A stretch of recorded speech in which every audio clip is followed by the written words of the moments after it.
Je reviens vers vous pour ce tirage de pleine lune. Alors comme vous le voyez, il y a des énergies que vous reconnaissez déjà, que vous avez vues lors de la nouvelle lune et de la lune croissante. Ici, on m'invite à insister dessus. C'est comme si la pleine lune était là pour manifester encore plus, pour manifester davantage ces énergies qui se sont déjà présentées à vous. Alors ici, on le redit, il y a l'énergie 0 qui nous invite à remettre les compteurs à zéro, à faire du ménage, du nettoyage, à s'élancer vers quelque chose de nouveau, de complètement différent, un nouveau cycle dans votre vie. Cette énergie ici, elle vient résonner avec l'autre arcane majeur, la numéro 20. On passe du 0 au 20 qui nous parle ici de renaissance. Si vous connaissez le tarot de Marseille, eh bien vous savez que c'est l'arcane de jugement. Et ce jugement, il est illustré par une personne qui sort de la tombe. Donc il y a bien une idée de renaissance qui peut se produire ici, à la fois avec le 0, à la fois avec l'arcane de jugement. Cette renaissance, elle se fait en lien avec votre âme. Ici, on voit le chat qui représente notre moi terrestre et puis là, les étoiles en constellation du chat qui représentent votre âme, votre soi supérieur, la part de vous la plus élevée à laquelle il est nécessaire de se reconnecter.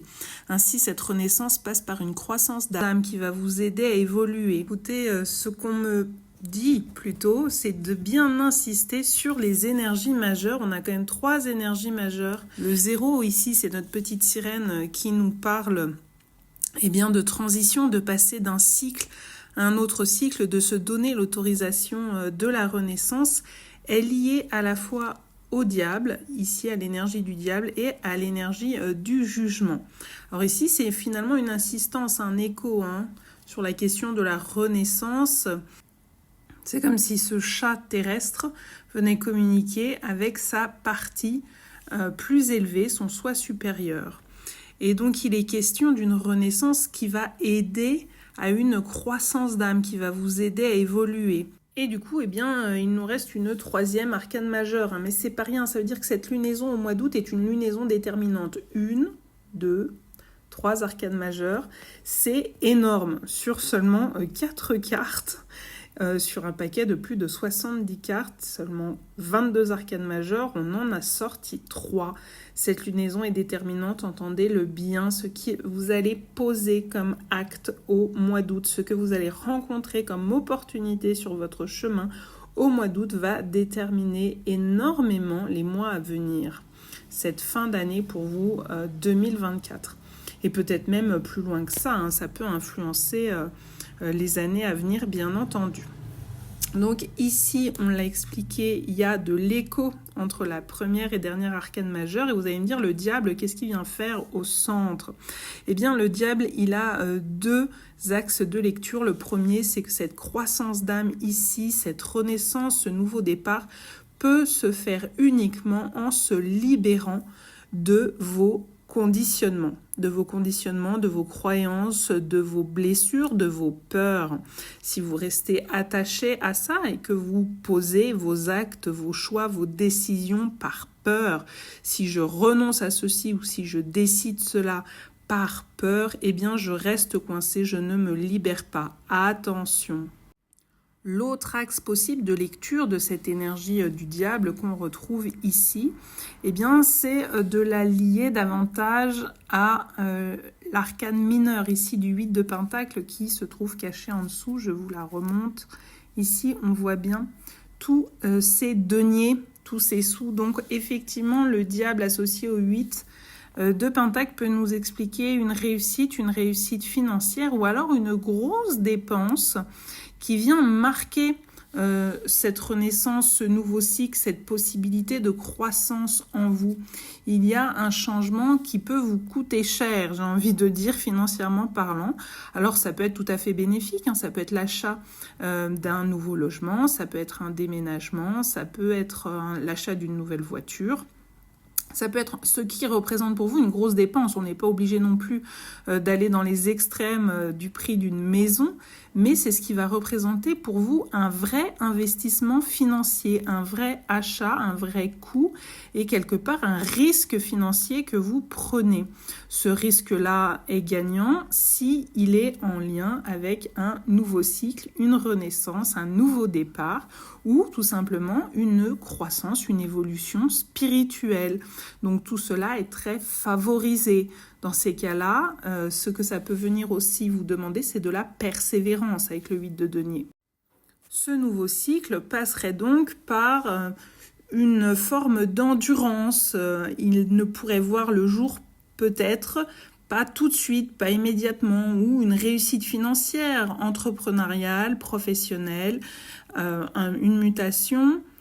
C'est possible, mais surtout une augmentation de vos gains, de vos rentrées d'argent est tout à fait envisageable. Cependant, pas immédiatement, peut-être dans le temps, ou alors peut-être qu'elle vous a demandé beaucoup d'efforts, et oui, ce sera au mois d'août que vous récupérerez le fruit de vos efforts. Ça va dépendre des personnes derrière l'écran. En supplément ici, on a les énergies de Mère Marie. Alors Mère Marie, c'est le don, c'est la bonté, mais c'est aussi, vous le voyez, elle tend la main, c'est la capacité à saisir votre chance, les opportunités, les mains qui vous sont tendues. Donc de l'aide. Si vous avez besoin d'aide, si vous vous sentez coincé, dépassé dans une situation et que justement ça appelle à changer quelque chose profondément, eh bien l'aide peut vous être nécessaire. Une tierce personne qui viendra vous aider. Ne restez pas tout seul dans votre coin. Puis ensuite, nous avons Myriam. Myriam, c'est la joie, c'est l'énergie solaire. Regardez avec cet éclat d'or, ce tambour. Et puis, c'est les petits papillons qui, à nouveau, nous parlent de ce changement. Un changement pour le mieux, un changement joyeux, heureux. Et puis, la dernière énergie, vous la voyez. Ici, c'est Artémis. Alors, Artémis, déesse de la lune. Ça tombe bien pour une pleine lune. Elle se présente à vous. Artémis est plutôt reliée. Vous le voyez, on est sur l'énergie 10, à nouveau, à une fin de cycle, mais aussi à un début de cycle, puisqu'Artémis est plutôt lié à la nouvelle lune. Donc, on est en train de terminer quelque chose pour ouvrir un nouveau cycle. Pour ouvrir un nouveau cycle, on a besoin de poser la direction à prendre. Vous le voyez ici, on retrouve notre petit papillon sur le bout des doigts d'Artémis, mais on voit aussi la flèche, l'arc tendu. L'idée, c'est de savoir où viser, quelle direction prendre, quelle direction donner à la suite de votre vie, de votre incarnation, parce qu'ici, on est vraiment sur une question profonde de spiritualité. Donc, c'est carrément la direction de votre incarnation et plus simplement d'un domaine en particulier. Donc, quelle suite vous voulez donner à votre incarnation et quelle direction vous souhaitez prendre pour finalement prendre un nouveau tournant, un tournant qui pourrait être marquant pour vous dans votre vie, au moins pour la décennie en cours, et peut-être pour plus que ça, puisque ça pourrait concerner l'ensemble de votre incarnation. Artémis, c'est aussi la capacité de manifester ses limites et de savoir dire non pour se faire respecter. Donc, si on fait le point sur ces 3 nouvelles énergies qui se présentent, eh bien, nous avons Mère Marie qui vous invite à demander de l'aide, à aller chercher du soutien à l'extérieur, autour de vous, pour avancer plus sereinement. J'ai envie de dire dans la joie, puisqu'ici avec Myriam, on est sur une énergie très joyeuse, très solaire, très connectée. Mais je vous l'ai dit, cette année, le 15 août, on est sur une Vierge solaire, on est sur Sekhmet la puissante.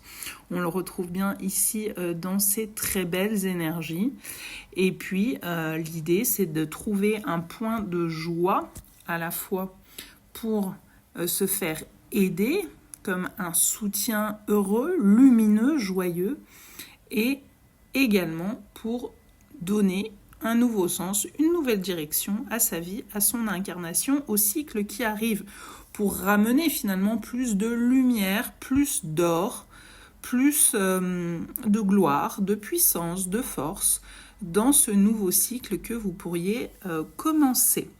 Et bien évidemment, vous le voyez, ce sont 3 femmes marquantes, 3 déesses, 3 vierges, 3 saintes, 3 prophétesses, appelez-les comme vous voulez. En tout cas, on est sur le bassin des énergies du féminin sacré qui est mis actuellement sur le devant de la scène. Le bassin d'énergie du féminin sacré, c'est celui qui raconte qu'on est prêt ou prête à recevoir de l'aide, de la joie, de la lumière, et aussi prête à pouvoir recevoir des indications, des informations de la part de son soi supérieur pour la suite des événements, pour donner la direction juste à votre vie, à votre incarnation. En tout cas, ça annonce une rentrée, écoutez, sur les chapeaux de roue, avec beaucoup de changements dans les mois à venir, je pense. Belle continuation à tous!